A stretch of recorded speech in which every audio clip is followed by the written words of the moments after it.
بسم الله الصلاة والسلام على رسول الله صلى الله عليه وسلم السلام عليكم ورحمة الله وبركاته كبجمتوتا فجال تمتوتا دعوتوتا خينيا كون قبية سبي شويت قبية سبي شوي يروهن دا سغنتا دادا قبتي كان سنف إياتو ويار أنتنا حالا بيجا سعودي خيستي فما جرورتي تيفني سنف رفاجر Gama tora iskabirratti ustaz keenya ustaz bayan online irratti na eegaa jirame isa wajjin haalota keessa jiru waliin iyyafanna hanga dhuma sagantaa keenyatti nu faana tura peejii kanas share fi like godhuudhaan hawaasni keenya rakkoowwan biyyaan keessa jiru kan akka adda baafatanii irraa of eegan taasisan isiniin jaa.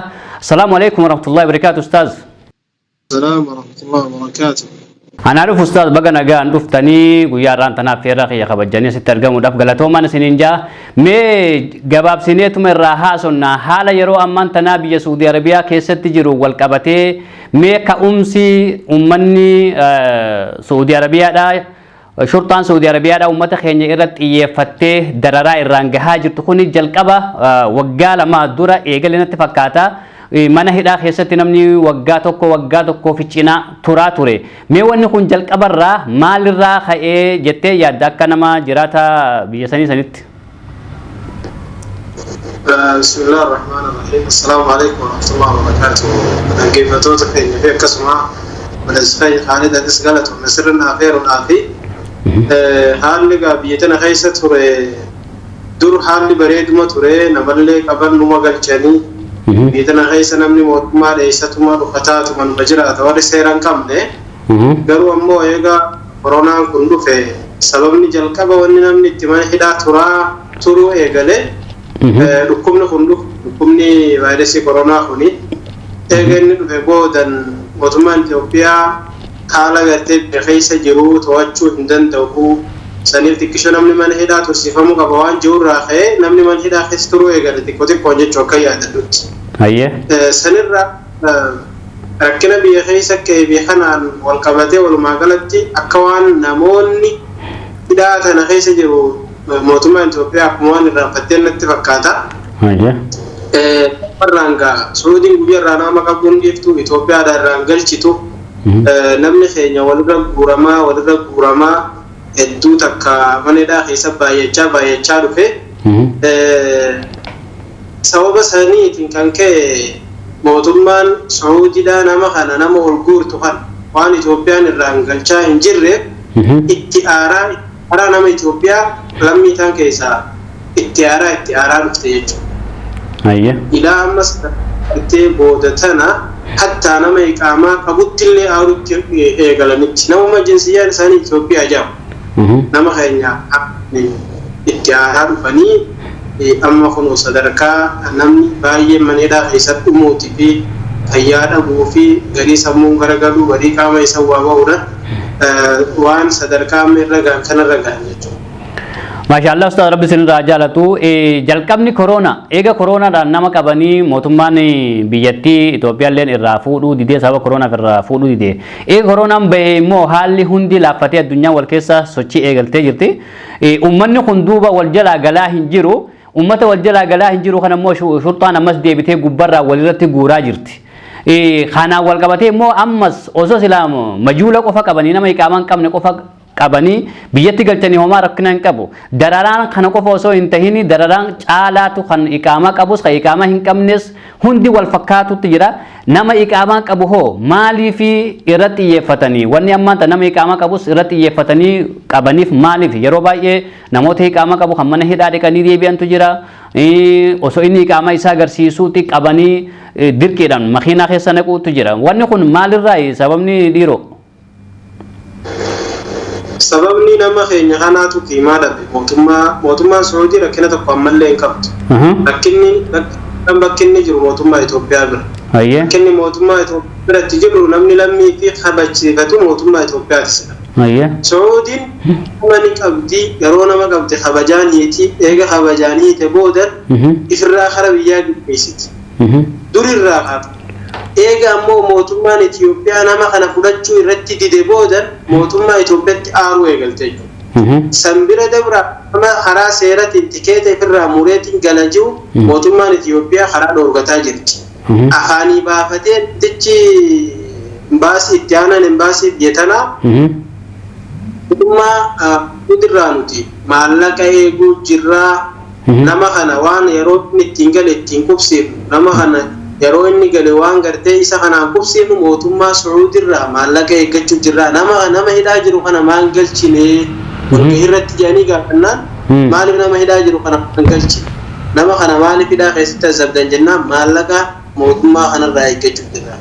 Mootummaan Sacuudii namas qabdee hidhaa keessattis qallabdee xayyaara ifiitiin galchitee akkasii hojii maallaqa isirraa fidan jechuudha.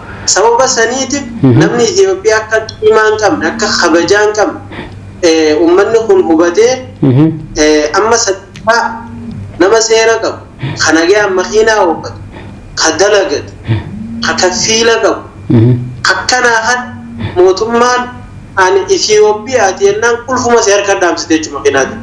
Subhanallah. Namni kabaja sodaatee keessa ganda gartee manfoo ajaamu kana keessatti namni fedhu qaamaa qabaate fedhu dhiisee akkuma fedhan si godhan jechuudha. Yoo ati xiqqisho ani qaamaan qabattee fuuldura dhaabbatte kabala malee sin gaafata. Namni kun sheekan jaan, darasan jaan, nama guddaa jaarsan jaan, nama umurii isaa amma 30 fa'aa as keessa bitee jira. Ilmaan as keessa gurguddifate. Manguddoo kana shorroositee ijoolleen qaqalloon xixiqqoon mootummaa raatuun makiinatti ol darbite. Kun hundi maalirraa kabajaa mootummaan Itoophiyaa lammii isaatiif hin qabne kabajaa inni lammii isaatiif dhabeerraa sadarkaa kana gahe. Biyya tana keessa lammii baay'ee jira. Biyya akka biyya tanatti nama baadhattu hin jiru. Lammiin addunyaa tanarraa biyya tana keessa hin jirre hin jiru. Hundi kabajaa seera qabu ta'u seera hin qabne ta'u mataa ol qabatanii jiraatan hatta biyya tana keessa badii birallee yoo raawwatte seera shari'aatiin deemanis teessan malee akkanumatti akka bineensatti garii rasaasan ajjeesan kan rasaasan ari'anii lammii Itoophiyaa malee lammiin akka biyya keessatti akka sareetti ilaalamaa jirtu akka illee hin jirtu jechuudha. Hatta irra guddaan nama keenyaa iqaamaa Somaalee qabu. Yoo ati sun deemsi hin jiru yoo takka kabajaa siif qaban jechuudha. Itoophiyaa lammiin biyya takkaa yeroo kabajaa dura dhabu biyyuma ifirraa dhabu. Sababa saniif rakkinni guddaa namni bakki ta'e bakkuma tanatti fakkaata.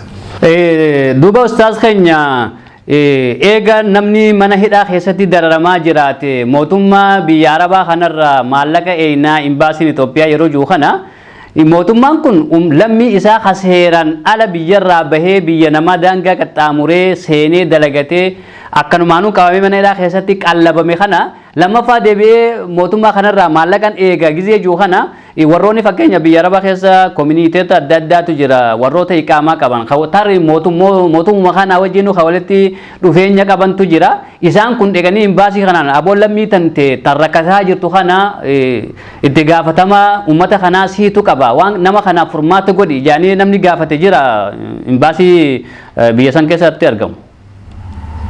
Deebisumti waan kanaatu walgahii godhanii imbaasii tanatti namoota seera qabu walitti qabanii mariirraa turanii bakka bu'aa obbo Leencoo santu jira. San lammiin kun biyya tana keessatti rakkatu jirti hidhaa keessatti ijoolleen rakkataa jirti nama kana maan galchine jennaan wanni hin galchiniif haga ammatti mootummaa Sacuudiirraa maallaqa waan argatiniif maallaqa irraa eeggachuu jirra. Waan nama kana yeroo isaan galan ittiin qubsiifnu irraa eeggachuu jira namni yoo biyyuma tanarraa kan gaggalu ta'e mootummaa Itoophiyaa irraa waan takka eeggatu qabu. Wanni isaan gargaaranis hin jiru.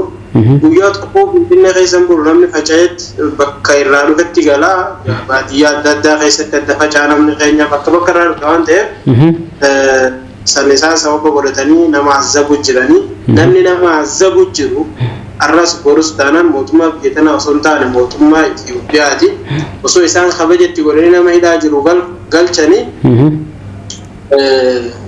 sadarkaa tanarra namni keenya ni gaajee yaadu sadarkaa itti biyya tana keessatti biyya diin qabdu biyya kabajaa qabdu tana keessatti dhiira fi dhalaa wajjitti hidhamu keessa ga'e jechuudha.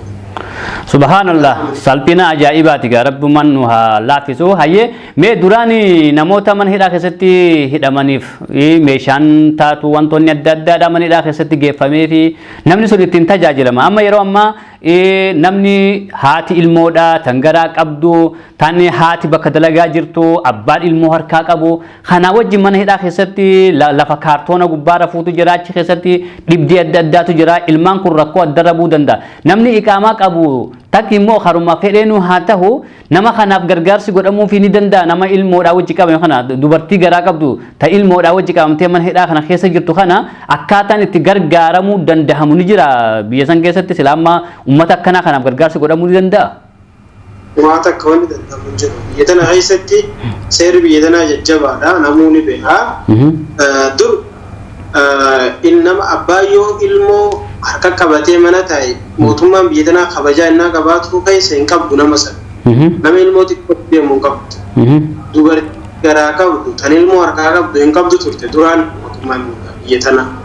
Wannumti namni keenya itti haadha dalagaa itti ergee ilmoo qabatee shaararra bakka adda addarra deemu kun mootummaan akka isaan qabne beeka akka kabajaa isaa godhu amma sadarkaa yoo ilmoo fi abbaa manatti itti dhufan ilmoo fuudhanii irraa lafa kaanii abbaa biraa qabantu deemaa jira jechuudha.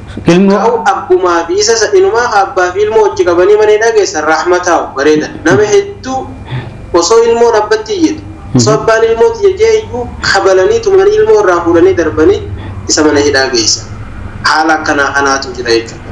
Haalli kun hedduu haala hamaadha. Dubartii feetu garaa yoo qabaatte feetu ilmoo harkaa yoo qabaatte Itoophiyaa mataanan namni sun xiqqishoo rahmanni jira amma hedduu takka dubbii jajjabeessanii jiranii inumaa achi keessatti gargaarsa godhuu fi dhiisi waan isaan qaban kophee ate mana fudheetiin kaadha yoo jette sittiin dhiisan huccuu fudheetiin kaadha sittiin dhiisan akka hirriibaa kaate yoo sitti dhufan si qabanii akkasii dabarsan jechuudha. Walumaa galatti namni keenya hayawaanilleen hagas akka kabajaan dhabne ganamni Itoophiyaa biyya tana keessatti amma kabajaa dhabaa jiru hayawaanni dhabaa jiru. Bineensi. Subhanallah rabbumaan haala fisu guyyaa kaleessa moo kalee fi dhingaddalle barreeffama tokko kan waliigat sheer godhamaa jirutu jira qaraara haarawaa bahaa jira waan jedhamutu dhagahama mee barreeffamni yeroo baay'ee ni maxxanfama laakiin garuu immoo kan ammaa kana akka addatti waliigat raabsamaa jira barreeffamni sun maal akeeka ustaas? Barreeffamni wallaahi qaraarri gaaromda namni biyya fi keessatti akkaataa biyyatti bulchisumaa beekaa baafataatuma jiranii ammaan tana gallakkisanitti waan ammaatii fi waan durillee hin beekne garuu sheer ta'aa jira hedduu takka waan nama yaachisu amma wanni amma gallakkisan namni tokko yoo nama seera hin qabne tokko dalaysiisa yookaan nama seera hin qabne tokkoon karaa deemu yookaan namni seera hin qabne isa biratti argamu kau musaadaa yookaan gargaarsa nama seera hin qabne tokko bakka inni jirutti bishaan nyaata haa ta'u isaaf dhiyeessu argame maraamanuu mallaqa meeqaa miliyoona takka biyya tanaati hidhaanis akkasii waan akkana kanaa jedhanii dubbatanii dhuunfaa waan nama yaachisu garuu alaa kulli haal rabbiin danda'aadha rabbumaatu waa hunda nama tiisaa nama keenya rabbi haatiisu